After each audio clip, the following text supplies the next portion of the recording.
팔이 안 올라가면 무조건 50견은 아니에요. 나는 왜 20살밖에 안 됐는데 50견이냐? 50견은 지나가는 병인가요? 50견은 왜 밤에 더 아픈가요? 50견, 회전근개 파열, 석회화 건염 이런 게 어떻게 다른가요? 수술을 꼭 해야 되는 경우 그렇게 많지는 않습니다.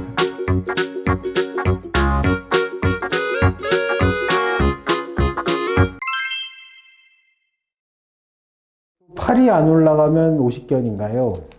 빗질 못할 만큼 운동 제한이 심해지는 경우도 있다고. 그래서 팔이 안 올라가면 50견일 가능성이 높죠. 근데 팔이 안 올라가면 무조건 50견은 아니에요. 회전근개 손상인 경우에도 회전근개 인대가 뼈와 뼈 사이에 낑기면서 이제 통증이 생기는 경우도 있어서 무조건 팔이 안 올라간다고 50견은 아니고, 목 디스크가 아주 심한 경우에 어깨에 힘이 줄어들어서 이제 팔이 안 올라가는 경우도 있고, 다른 여러 가지 원인이 있지만 하여간 제일 흔하게는 50견이라고 할 수 있겠죠. 50견은 50대가 되어야 오나요? 아까 말씀드렸죠. 50대에 많이 오지만 다른 연령대에도 온다. 나는 왜 20살밖에 안 됐는데 50견이냐? 50견 올 수 있습니다. 그냥 일반적으로 50견이라고 부르지만 실제 병원에서는 유착성 피막염, 유착성 활막염 이렇게 부른다고 말씀드렸으니까 그건 50세에만 오는 병은 아니다. 50견은 지나가는 병인가? 옛날에 그렇게 알려져 있다고 말씀드렸죠. 뭐 한 2년 반 정도 고생을 해야 되니까 요새는 그 2년 반 아프면서 참을 사람이 없으니까 열심히 이제 치료를 하게 되는 그런 병이죠. 50견은 왜 밤에 더 아픈가요? 환자들이 흔히 이제 얘기하는 게 자려고 누우면 많이 더 아프다 이렇게 얘기를 하시거든요. 근데 지속적으로 염증에 의한 통증은 밤에 더 심해져요. 다른 것도 마찬가지거든요. 그러니까 관절염도 이제 밤에 누우면 더 심해지고 허리 통증도 더 심해지는 경우도 있고 뭐 그런데 밤에 염증이 더 심해져서가 아니고 주무시려고 이렇게 누우면은 다른 자극들이 없어지잖아요. 뭐 이렇게 귀로 들리는 소리, 눈에 보이는 거, 뭐 이런 것들이 없어지면 뇌가 이제 오로지 염증 때문에 생기는 이제 통증 신호에 이제 반응을 많이 하게 되기 때문에 밤에 훨씬 더 아프게 느껴지죠. 잠도 잘 못 주무시고 뒤척뒤척하고 이제 그러는 병이 이제 50견이고요. 아주 심해서 주사니 뭐니 하는 그런 것들이 다 통하지 않을 때 이제 수술을 하는 건데 수술을 꼭 해야 되는 경우 그렇게 많지는 않습니다. 요새는 거의 이제 수압팽창술로 이제 해결을 할 수 있고요. 그다음에 아플 때 어깨 운동을 더 열심히 하면 되나요? 그러는데 아플 때 운동 열심히 하면 더 아파요. 왜냐하면 그 운동을 해서 이제 활막이 붙어 있는 걸 띄는 거기 때문에 강제로 떨어지면서 염증이 더 심해지죠. 그래서 이제 아파서 주사 없이 그냥 운동만으로 해결하기에는 상당히 어렵습니다. 물론 이제 아픔을 참고 계속 운동하면 되긴 되죠. 근데 이제 아픈 통증의 정도가 상당히 심해요. 아이고의 소리 나올 정도로 되게 심하기 때문에 통증을 참고 운동을 해야 될 필요는 없고요. 어깨 운동은 어떻게 되는? 운동은 아까 말씀드린 대로 관절의 움직이는 범위를 늘리는 방향으로 스트레칭을 하는 거예요. 구글이나 그런 데 찾아보시면 아주 많이 나옵니다. 50견의 운동요법, 이미지 검색, 동영상 검색 이런 거 해보시면 굉장히 많이 나오니까 그런 걸 이제 참고하시면 되겠습니다.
오십견, 회전근개 파열, 석회화 건염 이런 게 어떻게 다른가요? 그런데 뭐 공통점은 일단 통증이 있는 게 공통점이겠죠. 근데 이제 오십견은 관절의 움직임 범위가 많이 줄어드는 그런 병이라서 좀 특징적인 증상이 있고요.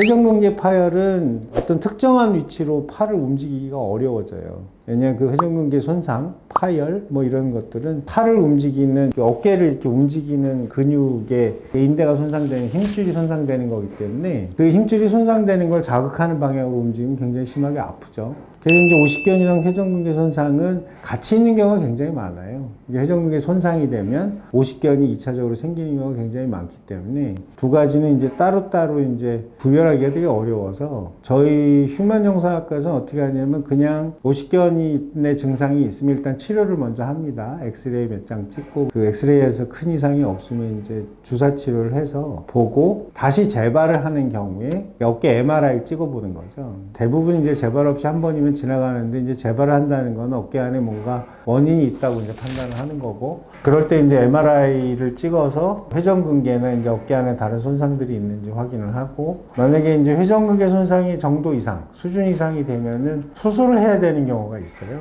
근데 수술 안 하고 놔두면 회전근개 힘줄이 이제 점점 이렇게 손상이 심해져서 이제 나중에 또 끊어지는 경우가 생기거든요. 그러면 어깨의 기능이 많이 나빠지기 때문에 그 전에 찾을 목적으로 이제 MRI를 하게 되고 석회화 건염은 뭐 굉장히 흔하게 말씀들을 하는데 그 이유는 뭐냐면 엑스레이 찍으면 석회화된 그 힘줄이 보이거든요. 그래서 엑스레이 찍어서 어깨에 힘줄에 석회는 엑스레이에서 하얗게 보이니까 석회화가 있으면 석회화 건염이라고 얘기하지만 그게 실제로는 그런 게 아니고요. 석회화된 것 때문에 저 힘줄에 염증이 생겼을 때만 석회화 건염이라고 얘기를 하는 거고 실제 통계로는 어깨에 석회화가 발견된 사람의 한 15% 정도만 석회화 건염이에요.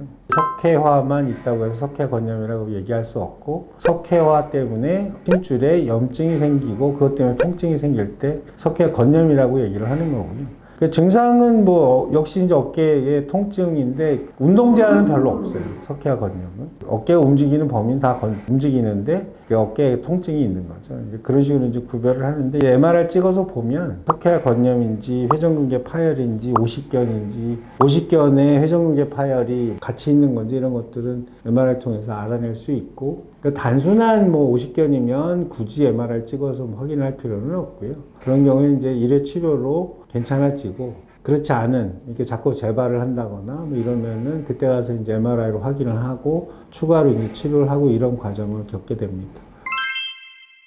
그래서 이제 오늘은 오십견에 대한 얘기를 말씀을 드렸고요. 다음번에 다른 주제로 또 인사를 드리겠습니다. 감사합니다.